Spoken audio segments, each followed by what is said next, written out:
तो झारखंड निर्माण के बाद से अभी तक का ये पहला वाकया है जहां झारखंड में पुलिस विभाग के सबसे बड़े अधिकारी यानी पुलिस विभाग का मुखिया यानी डीजीपी का पद 3 दिनों से खाली पड़ा है। इस पद पर किसी का रेगुलर पदस्थापन नहीं हुआ है और ना ही किसी को प्रभार में ही दिया गया है, जो आज पुलिस विभाग में कौतूहल का विषय बना हुआ है। जहां राज्य में कुछ दिनों से राजनीतिक अस्थिरता का माहौल बना हुआ है। आपको बता दें कि यूपीएससी की तरफ से नए डीजीपी के लिए 3 नामों का पैनल आया है, जिसमें ये चुनाव राज्य सरकार को करना है। अजय सिंह, अजय भटनागर और अनिल पल्टा में से डीजीपी का चुनाव होना है। वहीं अचानक से इस रेस में अनुराग गुप्ता का भी नाम सामने आ गया है, जिन्हें प्रभारी डीजी के तर्ज पर भी मौका दिया जा सकता है। लेकिन सवाल ये कि अब तक आखिर नए डीजीपी की नियुक्ति क्यों नहीं हुई है, ये पद आखिर क्यों खाली है? तो ये फैसला सरकार को लेना है, लेकिन सवाल ये कि आखिर इस फैसले को लेने में इतनी देरी क्यों?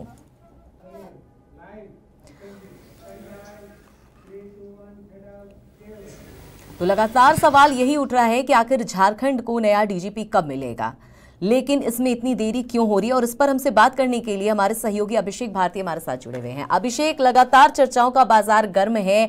यूपीएससी की तरफ से 3 नामों के पैनल भी सामने आ गए, लेकिन फिर भी डीजीपी के पद पर अभी तक कोई क्यों नहीं आया है? क्यों इस काम में इतनी देरी की जा रही है? क्यों सरकार को इतनी देर हो रही है इसमें फैसला लेने में? आप अंदाजा लगाइए अमिता, मैं कुछ बोलूं उससे पहले कि क्या आपने कभी कोई ऐसा वर्ल्ड कप क्रिकेट देखा है जिसमें टीम इंडिया बिना कप्तान के पहुंची हो? या आज तक कोई ऐसा फुटबॉल का मैच देखा हो जो मैच बिना कप्तान के हुआ हो? विश्व में तो कहीं नहीं हो सकता है, लेकिन झारखंड में यह हो रहा है।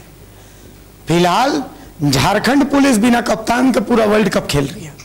देखिए, डीजीपी के इस प्रोसेस को पहले आपको समझना पड़ेगा। डीजीपी का चुनाव जो होता है वो कैसे होता है? यूपीएससी, चूंकि जो डायरेक्टर जनरल ऑफ पुलिस का ये जो पोस्ट है, इसमें वही अधिकारी होते हैं जो इंडियन पुलिस सर्विस से चयनित हो। इंडियन पुलिस सर्विस का जो परीक्षा होती है वो यूपीएससी लेता है।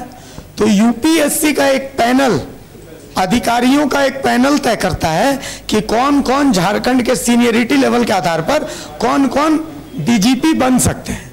तो इसी आधार पर देखिए 3 अधिकारियों का चयन किया गया।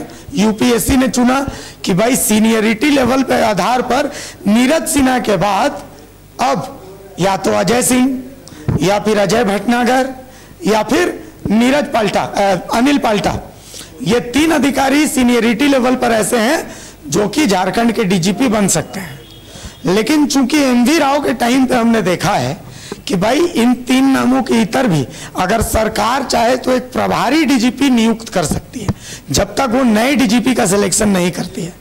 प्रभारी डीजीपी के तर्ज पे एमवी राव झारखंड के डीजीपी लंबे समय तक रहे थे, जिसको पार्ट टाइम डीजीपी कहते हैं। तो ऐसा ही एक पार्ट टाइम डीजीपी भी चुना जा सकता है। तो ऐसे एक पार्ट टाइम डीजीपी के तर्ज पे अनुराग गुप्ता का नाम अचानक से चर्चा में आ गया। अब क्यों एक नए डीजीपी के नाम को लेकर के इतना डिले हो रहा है? क्यों राज्य सरकार, राज्य की पुलिस को एक कप्तान नहीं दिया जा रहा है? क्यों वर्ल्ड कप खेलने से पहले एक कप्तान को उसके मतलब बिना कप्तानी के एक टीम को वर्ल्ड कप खेलने के लिए भेज दिया जा रहा है?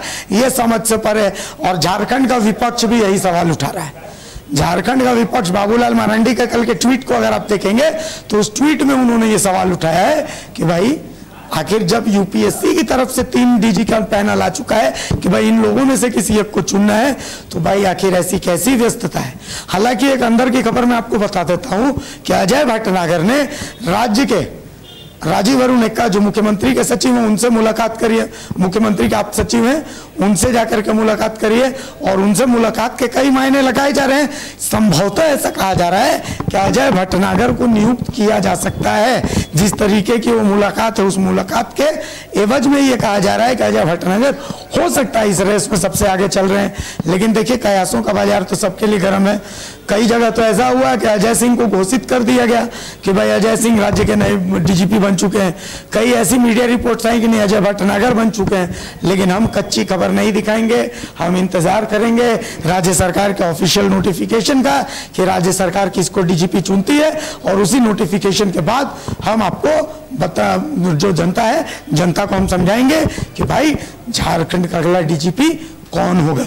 लेकिन उससे पहले एक बात आप समझिए झारखंड में कुछ घटनाएं पिछले कुछ समय में जो चल रही हैं, जैसे धनबाद में देखिए कानून व्यवस्था की हालत क्या है। धनबाद में पिछले 4 दिन में 2 दिन से तो हम ही लगातार दिखा रहे हैं। आज सुबह की बात बताता हूं कि आज सुबह में फायरिंग हुई है, कल हमने दिखाया कि कल फायरिंग हुई थी, आज सुबह में लूट हुई है धनबाद में। 3 दिन पहले जो है 7 कियोस्क में फायरिंग हुई थी। तो अलग अलग तरह की ये घटनाएं हो रही हैं। पलामू में देखिए आज नक्सलियों ने उत्पात मचाते हुए एक बोलेरो को जला दिया। तो आप राज्य को तो एसपी है, लेकिन इन एसपीओं की मॉनिटरिंग कौन करेगा? इनकी मॉनिटरिंग के लिए भी तो एक कप्तान चाहिए। तो वो कप्तान जब तक आप दीजिएगा नहीं तब तक भैया काम कैसे होगा, ये सवाल है। बहुत सारी चीजें ऐसी हैं जिसको लेकर के देखिए, रामगढ़ का उपचुनाव भी है। रामगढ़ के उपचुनाव में कभी कैश जब्त हो रहा है, कभी कुछ हो रहा है, कभी कुछ हो रहा है। तो इन सब के लिए भी तो, इन सब की मॉनिटरिंग के लिए एक कप्तान की जरूरत पड़ती है और वो कप्तान चाहिए। अमिता, बिल्कुल कप्तान चाहिए, लेकिन एक और बात आपसे समझना चाहेंगे अभिषेक, क्योंकि हर किसी को यही इंतजार है कि आखिर झारखंड का नया डीजीपी कौन होगा, किसको ये ताज मिलेगा कह सकते हैं। लेकिन ये फैसला लेने में इतनी देरी क्यों? क्या परेशानी हो रही है? कहाँ मामला फंस रहा है? हेमंत सोरेन को इतनी देरी क्यों हो रही है? क्योंकि जाहिर सी बात है, जिस पद की आप बात कर रहे हैं वो बहुत इंपॉर्टेंट पोस्ट है, पद कह सकते हैं, और इसमें इतने देर से फैसला लेना क्या दर्शाता है? क्यों इतना ज्यादा संशय बना हुआ है इसको लेकर? देखिए, अब ये एक ऐसा सवाल है जिसका जवाब या तो खुद मुख्यमंत्री हेमंत सोरेन दे सकते हैं जी, या फिर जो डीजीपी रेस में है वो डीजी लोग दे सकते हैं कि भाई अजय सिंह जी से जाके पूछे हम, अजय भटनागर जी से जाके पूछे हम, या फिर अनिल पाल्टा जी से जाके पूछे हम, या फिर अनुराग गुप्ता जी से जाके पूछे हम। ये 4 लोग ही ऐसे लोग हैं जो कि इसका जवाब दे सकते हैं। क्यों? क्योंकि देखिए, चर्चाओं का बाजार ऐसा है कि वो बहुत सारी बातें कह रहे हैं। हम यहाँ पर खड़े होकर उन बातों को नहीं कह सकते। इसलिए नहीं कह सकते कि हम एक जिम्मेदार मीडिया, बातें बहुत सारी हैं, कयास बहुत सारे हैं, लेकिन उन बातों को बोलने का मतलब 2 तरह की बातें हैं। पहली बात यह है कि अगर मैं यहाँ पर जो चर्चा बाजार में उसको बोल दूंगा तो जो नए डीजीपी बनेंगे पता चलेगा अभिषेक भारती को कल उल्टा टांग के मार रहे हैं। तो भैया पहली चीज तो उस पिटाई से भी बचना है। दूसरी बात यह है कि मैं ये बोल दूंगा, गैर जिम्मेदाराना बयान होगा, गैर जिम्मेदाराना मीडिया वाला बयान होगा। हाँ, लेकिन एक आम आदमी के तर्ज पे मेरे मन में भी वही सवाल है जो सवाल आपके मन में है कि भैया इतना डिले तो नहीं होना चाहिए। ये कोई ऐसी बहुत रॉकेट साइंस नहीं है जिसमें राज्य सरकार को इतना डिले करना चाहिए, क्योंकि ये चीज ऐसी है जिसको लेकर के राज्य का पूरा कानून व्यवस्था इस पर टिका हुआ है। तो इसको लेकर के तो जल्दी से जल्दी फैसला, बाकायदा ये तो अब इतना देर हो रहा है। मैं तो समझता हूं कि 15 दिन पहले जो पूर्व डीजीपी थे, निवर्तमान डीजीपी नीरज सिन्हा, उनके रिटायरमेंट से 15 दिन पहले राज्य सरकार को इसकी तैयारी रखनी चाहिए थी कि यूपीएससी से ये 3 पैनल आने वाला है, भाई इसी में से मुझे चुनाव करना है।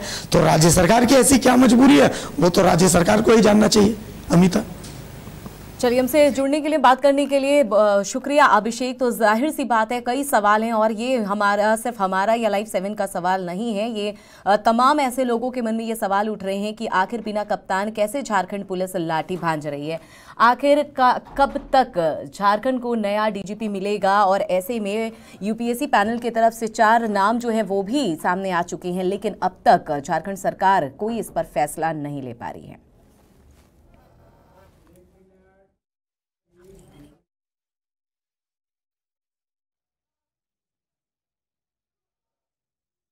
झारखंड का नया डीजीपी, इसको लेकर लगातार संशय बरकरार है। इससे पहले लगातार हमने आपको खबर भी दिखाई थी कि बाबूलाल ने भी सरकार को घेरा था इस पूरे मुद्दे को लेकर, लेकिन अब तक कोई फैसला झारखंड सरकार ने नहीं लिया है।